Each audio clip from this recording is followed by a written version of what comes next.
Story 3065। Hello दोस्तों, ये इस कहानी का चौथा और अंतिम भाग है। अगर आपने इससे पहले के 3 भाग अभी नहीं देखे तो कृपया पहले वो देख लें, तभी आपको कहानी की कुछ समझ आएगी। तो चलिए कहानी शुरू करते हैं।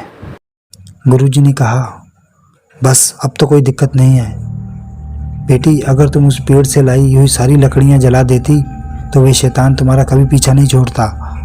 लेकिन उस पेड़ से काटकर जो लकड़ियाँ तुम लाई हो, उसमें से अभी कुछ लकड़ियाँ बाकी है, तो तुम उस शैतान के चंगुल से आज़ाद हो सकती हो।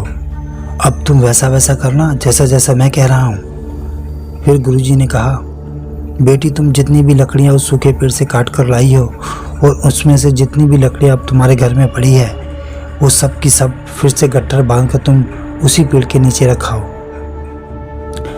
दादी बोली, क्या ऐसा करने से वो शैतान मेरा पीछा छोड़ देगा?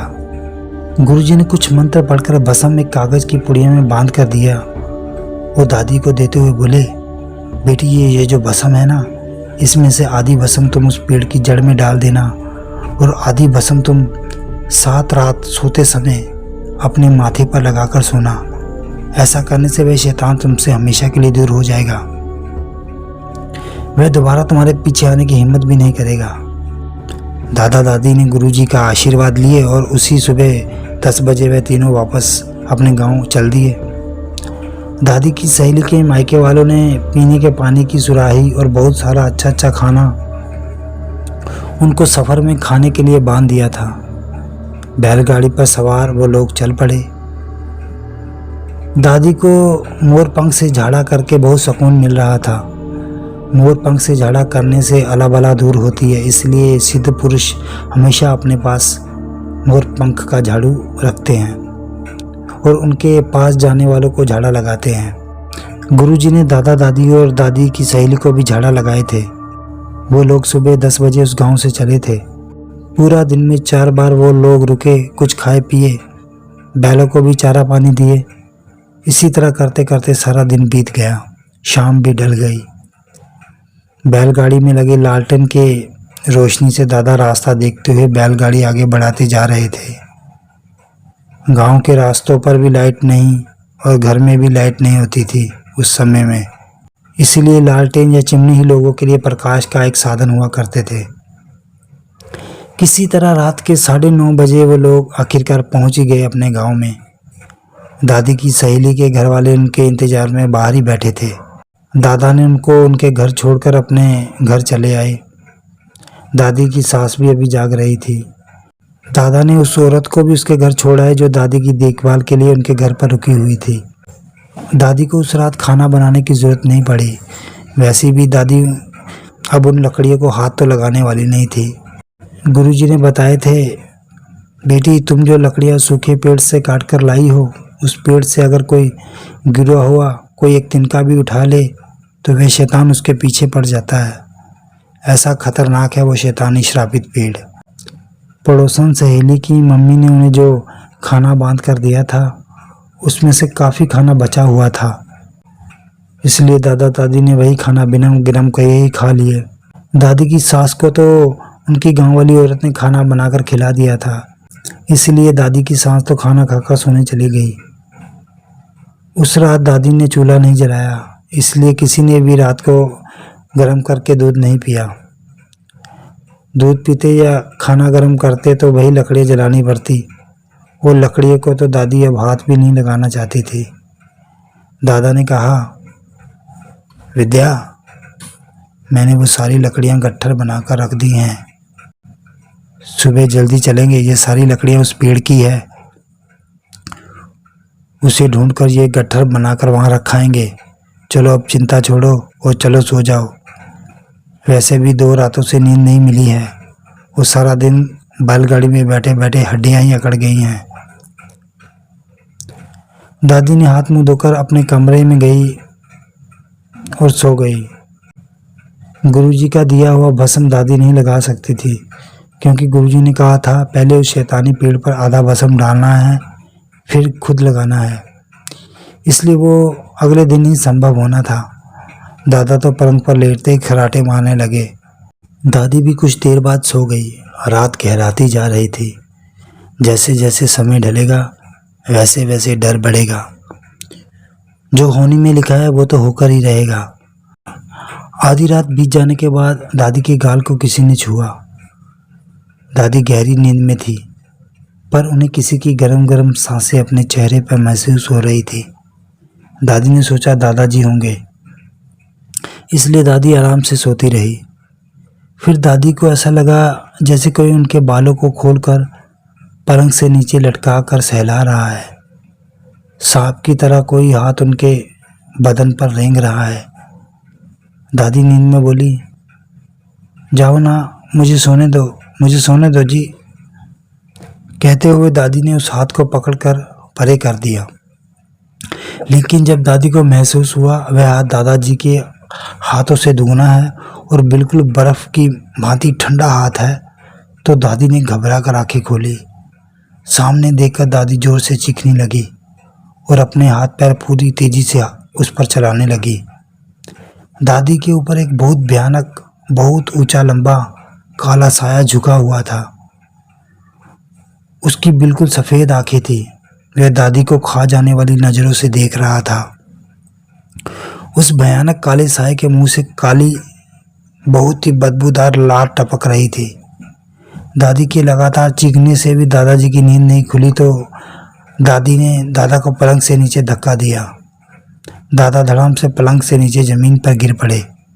ज़मीन पर गिरे तो पानी भरा लोटा जो ज़मीन पर पड़ा था वह पलट गया और दादा के कपड़े भीग गए। दादा की नींद टूटी तो दादा ने पहली बार उस भयानक काले साये को दादी पर झुके हुए देखा। दादा ने कमरे के दरवाजे के पीछे रखी बांस का डंडा निकाला और उस काले साये पर टूट पड़े। लेकिन यह क्या, दादाजी की लाठी हवा में लहरा रही थी। वह लाठी उस काले साये के आर पार जा रही थी, तो दादाजी चकरा गए। दादी लगातार चीखे जा रही थी। दादा का दिमाग तेजी से चलने लगा। फिर उन्हें एक आइडिया सूझा। वो दादा ने अलमारी के हैंडल से लटक रहे झोले से वह भस्म की पुड़िया निकाली जो गुरुजी ने दी थी। उस पुड़िया में से चुटकी भर भस्म लेकर दादाजी ने उस काले साये पर फूंक दिए। उस शैतान की इतनी भयानक चीख गूंजी जैसे किसी ने उसके ऊपर करोड़ों लोहे की कीलें गाड़ डाली हो। वह शैतान तेज हवा की तेजी से वहां से भाग निकला। दादी पलंग से उतरकर रोती हुई दादा से लिपट गई।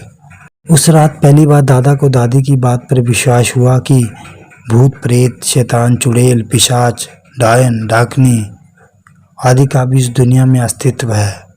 दादा ने लालटेन की लो बढ़ा दी और वह गुरुजी ने दिया भस्म की पुड़िया दादी के सराहने पे रखकर उन्हें सोने को कहे। दादा दादी फिर से सो गए। उसके बाद वह शैतान फिर से आया, लेकिन वो सिर्फ पलंग के इर्द गिर्द ही घूमता रहा, क्योंकि वो दादी को छू नहीं पा रहा था। अगर वो दादी को छूता तो उसे दैवी शक्तियों से जूझना पड़ता।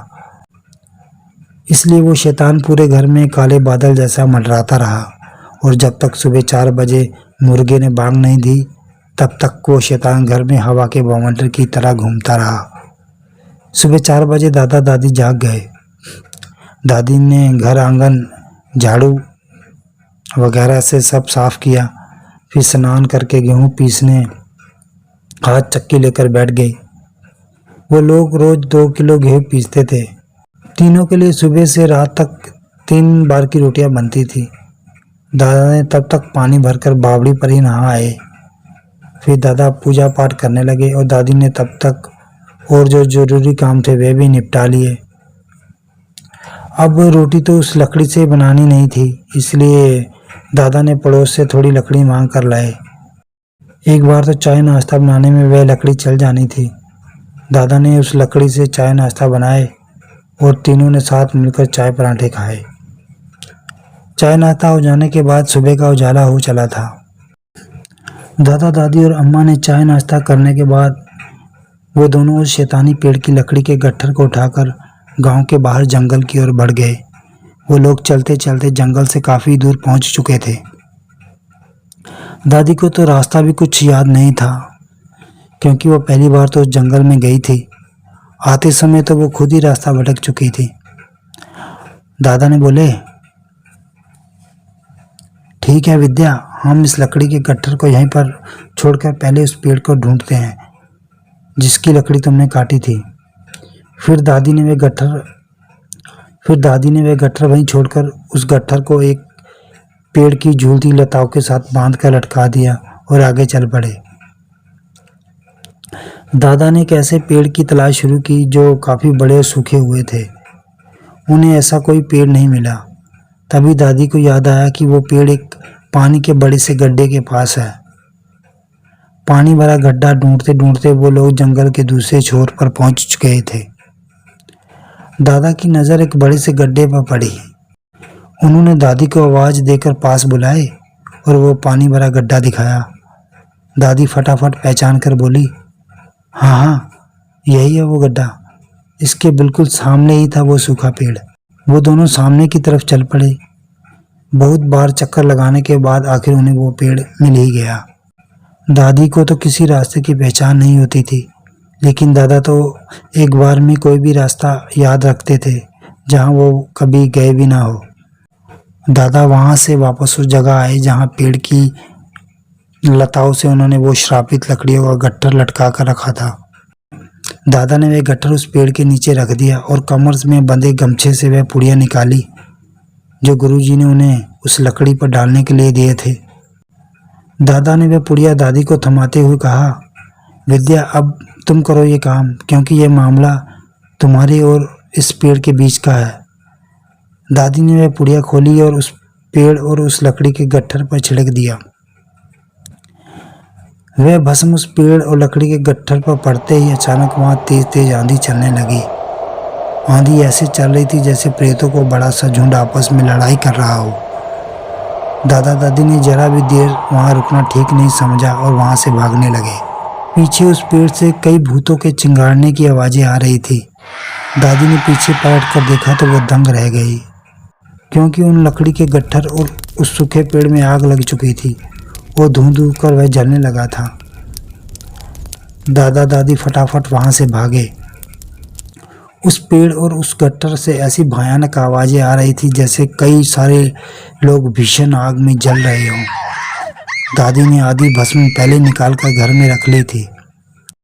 दादा ने भी देखा उस पेड़ के इर्द गिर्द काली परछाइयां तड़पते हुए किस तरह शोर मचाती हुई उड़ रही थी।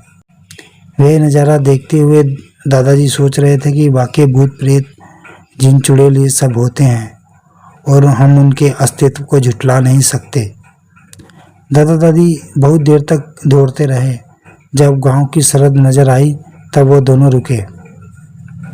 वो दादा दादी ने वहां से सूखी लकड़ियां काटी और एक छोटा सा गट्ठर बनाकर अपने घर लेकर आ गए। दादा बोले, विद्या, गांव के आसपास से हमें थोड़ी सी सूखी लकड़ियां मिल पाती हैं, लेकिन एक दिन तो पूरी हो ही जाती है ना, तो अगले दिन फिर से लाया जा सकता है और भूत प्रेत का कोई साया तो पीछे नहीं पड़ता ना। अब ज्यादा लकड़ी लाने के लालच में कोई दुष्ट आत्मा तो पीछे नहीं पड़ती ना। दादी बोली, हाँ सही कह रहे हैं आप, अब मैं कभी ऐसी गलती नहीं करूँगी। दादा हंसकर बोले, अब कभी ऐसी गलती मैं तुम्हें करने ही नहीं दूंगा। वो सूखी लकड़ियाँ और पानी मैं ही ला कर दूंगा, और जिस दिन अगर नहीं ला सका उस दिन किसी पड़ोसी को रुपए देकर मंगवा लेंगे, पर तुमको कभी नहीं वहां भेजेंगे। दोनों खुशी खुशी वापस घर आ गए। घर पहुंचकर पहले तो उन्होंने स्नान ध्यान किए, फिर पूरे घर को गोमूत्र से शुद्ध किया। फिर दादी ने सबके लिए दोपहर का खाना बनाया। उस दिन दादी ने बहुत बढ़िया खाना बनाया, खीर, पनीर की सब्जी, मेथी के पराठे और दाल चावल। तीनों ने खाना खाया। फिर दादा खेतों में पानी लगाने के लिए चले गए और दादी ने बर्तन चौका सफाई करके कपड़े धोए।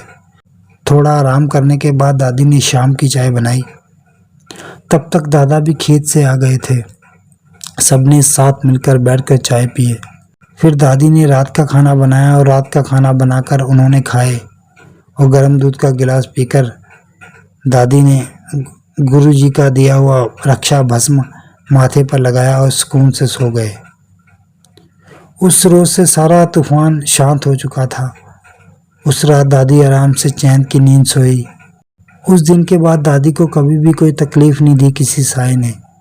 उस पेड़ की सारी लकड़ी जल जाने से उस पर मौजूद सारी काली शक्तियां भी खत्म हो चुकी थी। 7 रात लगातार दादी याद से रोज रात को वह रक्षा बंधन लगाकर सोती रही। उसके बाद सब कुछ नॉर्मल हो गया था। फिर कभी किसी काले साए ने दादी को तंग नहीं किया। कई बार हम जिंदगी में बाहर से अनजाने में ऐसी खतरनाक चीज अपने साथ ले आते हैं कि जिस वजह से हमें कई तकलीफों का सामना करना पड़ता है। यहाँ तक कि कई लोगों की तो जान पर भी बनाती है। इसलिए बाहर से कोई चीज लाते समय हमें बहुत सोच समझ कर ऐसा करना चाहिए ताकि हम किसी मुसीबत में ना पड़ जाएं। तो दोस्तों, ये कहानी का आखिरी भाग था। ये कहानी आपको कैसी लगी कृपया हमें लाइक, कमेंट और शेयर ज़रूर करें। कृपया लाइक और सब्सक्राइब तो ज़रूर करें प्लीज़। अगर आप हमारी स्टोरी को लाइक और सब्सक्राइब करेंगे तभी हमें भी नई नई कहानियाँ और बनाने का मोटिवेशन मिलता है। तभी हम आपके लिए नई नई कहानियाँ और ला सकते हैं।